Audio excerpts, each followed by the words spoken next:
What happens when a talk show host who thinks she's the smartest person in every room picks a fight with a Southern comedian who has spent decades learning how to handle hecklers with a smile? What you're about to witness is one of the most satisfying reversals ever captured on daytime television. The moment when Joy Behar decided to mock Leanne Morgan's small-town roots and discovered that Southern charm can be deadlier than any New York attitude. The studio didn't just go silent. It erupted with laughter at all the wrong moments. And for the first time in View history, it wasn't the guest who walked off the stage. Before we dive into this incredible story, make sure to subscribe and drop your thoughts in the comments because, trust me, you're gonna wanna talk about this one. The morning had started with the usual energy at the View studios, though there was a different kind of anticipation in the air. Leanne Morgan was coming on the show, and while she wasn't a traditional Hollywood celebrity, her recent Netflix special had broken records and her tours were selling out arenas across the country. At 58 years old, Leanne had become one of the most successful comedians in America, a woman who had spent decades perfecting her craft in small clubs and church basements before finally getting her big break. Leanne arrived at the studio with the same warmth that had made her famous. She hugged the security guards, complimented the makeup artists on their work, and spent 20 minutes chatting with a young production assistant about her grandmother's biscuit recipe. This was who Leanne Morgan was, a woman who had never forgotten where she came from and who treated everyone she met like a neighbor stopping by for sweet tea. The studio lights were warm as Leanne took her seat at the famous table. Leanne greeted each host with genuine enthusiasm, her Tennessee accent filling the studio with warmth. "Oh my goodness, I am just so excited to be here," Leanne said, her smile lighting up the space. "I've been watching this show since my kids were in diapers, and now here I am sitting at this table. My mama is not going to believe this." The audience responded warmly to her genuine excitement. There was something refreshing about a guest who wasn't trying to be cool or sophisticated, who was simply happy to be there. Whoopi Goldberg opened the segment with genuine warmth. Our next guest has taken the comedy world by storm. Her Netflix special broke records, her tours sell out in minutes, and she's been called the funniest woman in America. Please welcome Leanne Morgan. The applause was enthusiastic, and Leanne waved to the audience with a kind of genuine appreciation that couldn't be faked. "Y'all are too sweet. Thank you so much. I feel like I'm at a family reunion, except nobody's asked me why I'm still single yet." She paused. "Oh, wait, I'm married. I always forget that part. 33 years, and honestly, some days I still forget his name. I just call him Hey and hope for the best." The audience laughed warmly. This was classic Leanne Morgan, self-deprecating and relatable. Sarah Haynes asked about her journey to success, and Leanne told her story, with the kind of practiced ease that came from years of turning her life into comedy. She talked about raising 3 kids, about performing at small venues for decades, about finally getting her Netflix special at an age when most comedians had either made it or given up. "I always tell people, I'm proof that it's never too late," Leanne said. "I was doing comedy in church basements and Rotary Club luncheons while other comedians were on TV. But you know what? Those church ladies taught me more about comedy than any club in New York ever could. Because if you can make a Baptist woman laugh about menopause, you can make anybody laugh about anything." The audience was charmed. Even Whoopi was nodding appreciatively. But Joy Behar had been sitting with that familiar smirk on her face, and now she decided to pounce. "So, Leanne," Joy began, her voice dripping with condescension that she barely tried to hide, "your comedy is very regional, isn't it? It's all about Walmart and casseroles and small-town life. Don't you think that's a bit limiting? I mean, real comedy is supposed to challenge people, make them think. What you do is more like comfort food humor for people who don't want to be challenged." The question was clearly designed to diminish, to put Leanne in her place. But if Joy expected the Southern comedian to wilt under the criticism, she had fundamentally misunderstood who she was dealing with. Leanne's smile didn't waver for a second. "Well, Joy, I appreciate you asking that. You know, my mama always said that some people are so smart they've educated themselves right out of common sense. I'm not sure what that means, but I think about it every time someone tells me my comedy isn't sophisticated enough." The audience laughed, and Joy's expression tightened slightly. "But to answer your question," Leanne continued, her voice as sweet as honey, "I think the most challenging thing a comedian can do is find the universal in the specific. When I talk about Walmart, I'm really talking about community. When I talk about casseroles, I'm really talking about how women show love. When I talk about small town life, I'm talking about the human experience that most people actually live, not the version they see on TV shows, made by people who've never been west of the Hudson River. The observation was delivered with such warmth that it took a moment for the sharpness of it to land. Joy's smile became fixed. "That's a nice way of spinning it," Joy replied. "But let's be honest. Your audience is mostly Middle America, right? People who voted a certain way, who believe certain things. Don't you ever feel like you're just preaching to the choir, telling people what they want to hear instead of challenging their assumptions?" The implication was clear, and the studio atmosphere shifted. Leanne tilted her head slightly, that sweet smile still firmly in place. "Joy, honey, I've been doing comedy for 30 years. I've performed for every kind of audience you can imagine. And you know what I've learned? People are a lot more alike than they are different. The woman in Manhattan who's trying to raise kids while working full-time has more in common with the woman in Tennessee doing the same thing than either of them would probably admit.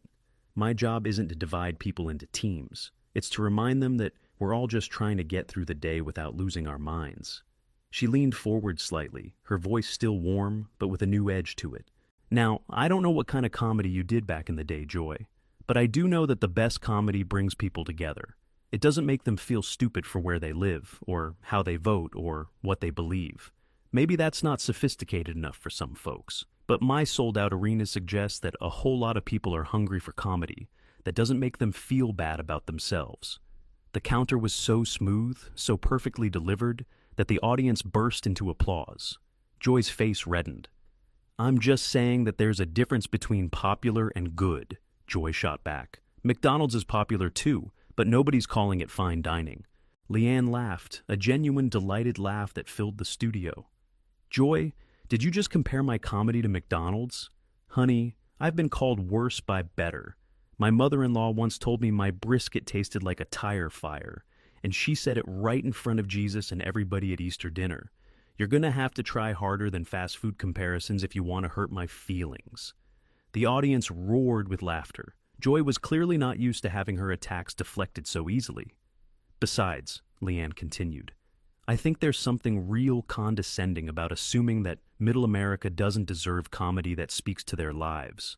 Like somehow their experiences are less valid, less worthy of being reflected on stage. I've met a lot of people who think they're smarter than everyone else. And you know what they usually have in common? They've never had to actually live with the people they look down on." Joy's eyes narrowed. "Are you suggesting I look down on people?" Leanne's smile was beatific. "Oh, honey, I'm not suggesting anything. I'm a comedian, not a therapist. But I will say this. In my experience, people who feel the need to tell everyone how sophisticated they are usually aren't as secure in that sophistication as they'd like people to believe." The observation landed like a precision-guided missile. Joy's composure was visibly cracking. "You know what I find interesting, Joy?"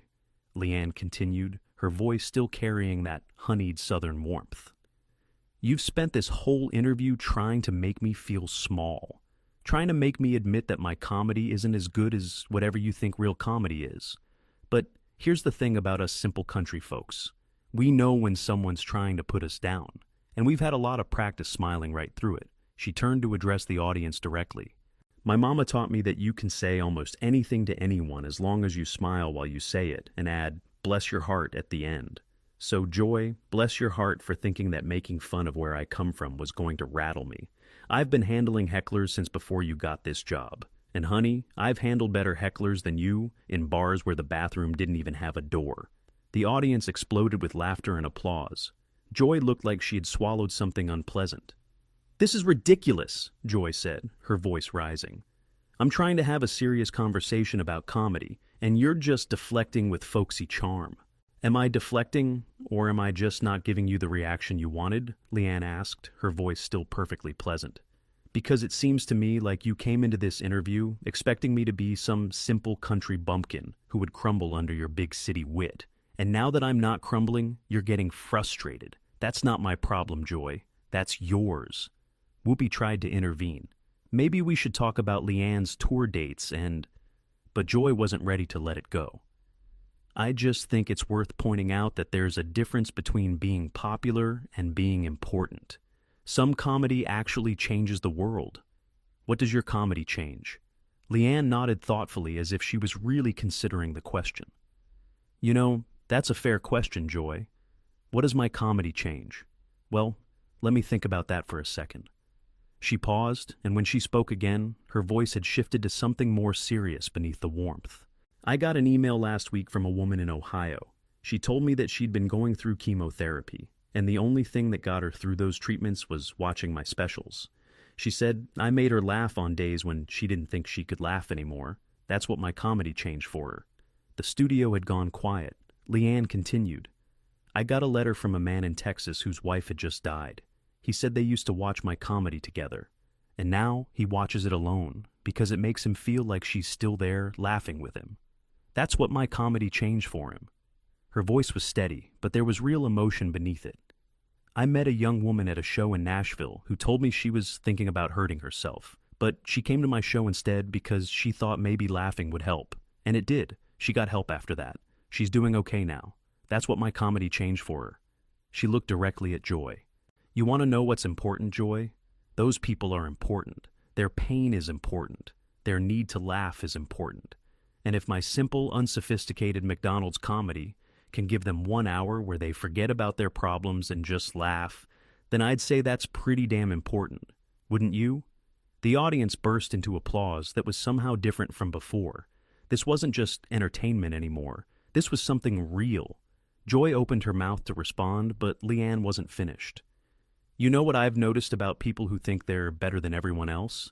They usually haven't done the work of actually connecting with people. They sit in their towers and make judgments about what matters and what doesn't. But they've never held the hand of a woman crying in a meet and greet line because your comedy helped her through her divorce. They've never hugged a veteran who said, your jokes about marriage reminded him why he was fighting to save his.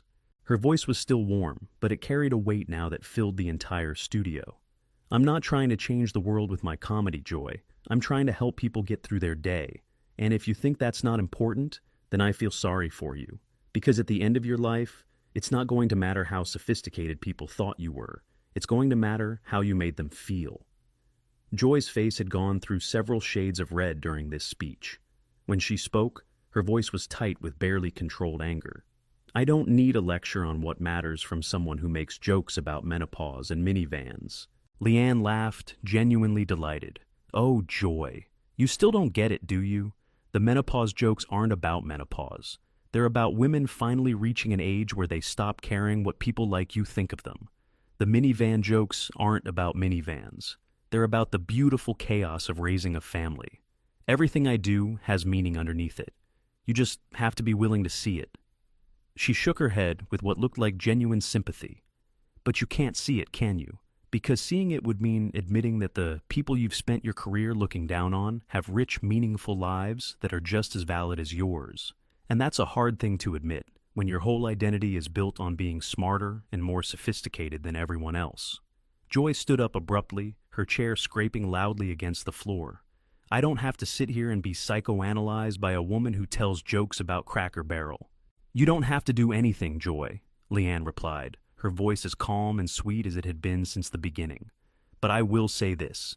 I've told jokes about Cracker Barrel to sold-out crowds at Madison Square Garden. Where are you performing these days? The question was devastating in its simplicity. Joy's face went pale, then red again. This is absurd. You're being completely unprofessional. I'm being unprofessional? Leanne laughed. Honey, you've spent this entire interview trying to make me feel bad about my success, my audience, and where I come from. All I've done is refuse to feel bad. If that's unprofessional, then I guess I'm guilty as charged. She turned to the audience with a warm smile. Y'all have been so wonderful. This is exactly why I love what I do, because no matter what anybody says, laughter brings people together. And I'd rather bring people together with simple jokes about everyday life than tear them apart with sophisticated contempt. Joy was visibly shaking now. Whether with anger or embarrassment was hard to tell. You know what? I'm done with this, Joy said, her voice cracking slightly. I have better things to do than argue with someone who doesn't understand the difference between pandering and art. She started to walk away from the table, and the studio fell into shocked silence. This wasn't how View interviews were supposed to go. The host wasn't supposed to be the one walking off. "Joy, wait!" Leanne called out, her voice still carrying that infuriating warmth. "I want you to know something before you go." Joy paused, turning back with an expression that mixed fury and uncertainty. "I don't have any hard feelings toward you," Leanne said, and somehow it was clear that she meant it. "I've been doing this too long to take criticism personally, but I hope someday you'll understand that there's room in this world for all kinds of comedy. The sophisticated kind that makes people think, and the simple kind that makes people feel. Neither one is better than the other. They're just different." She smiled that famous smile. "And I hope someday you'll stop by one of my shows. I think you might be surprised by what you find. We're not as simple as you think we are. We just don't feel the need to prove how smart we are all the time. That's a Southern thing. We call it grace." Joy stood frozen for a moment, clearly unsure how to respond to kindness after expecting confrontation. Then, without a word, she turned and walked off the set, leaving behind a studio full of people who had just witnessed something unprecedented. Whoopi, for once, seemed at a loss for words. Well, that was unexpected. Leanne just shrugged, still smiling. "You know what my mama always said? Never wrestle with a pig. You both get dirty, but the pig enjoys it." She paused. "I'm not calling Joy a pig, mind you. That would be rude. I'm just saying that sometimes the best way to win a fight is to refuse to fight at all. Just smile, be kind, and let the other person make themselves look bad." She turned to the camera one final time. "To everyone watching at home, thank you for your support. I'll be on tour all year, and I'd love to see you there. We'll laugh together, cry together, and remember that no matter what's going on in the world, we're all just people trying to do our best. That's all any of us can do." The audience rose to their feet in a standing ovation that seemed to go on forever. They hadn't just watched a celebrity interview. They had watched someone demonstrate that kindness, properly deployed, was the most devastating weapon of all. And they had watched a woman from small-town Tennessee remind everyone that sophistication isn't about where you come from or how you talk. It's about how you treat people when the cameras are rolling and everyone is watching. The aftermath of that interview would dominate entertainment news for weeks. Clips of Leanne's graceful but devastating responses would be shared millions of times. People who had never heard of Leanne Morgan before would discover her comedy and understand immediately why she had connected with so many people. And Joy Behar would become the answer to a trivia question that nobody wanted to win. The first View host to walk off her own show because a guest refused to be bullied.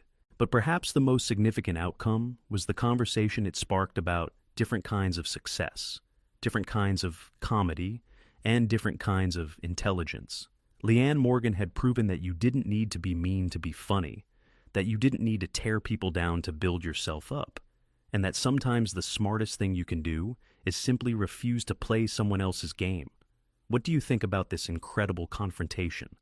Did Joy Behar get what she deserved, or did Leanne Morgan go too far? Drop your thoughts in the comments below, and make sure to subscribe for more stories that will absolutely leave you speechless.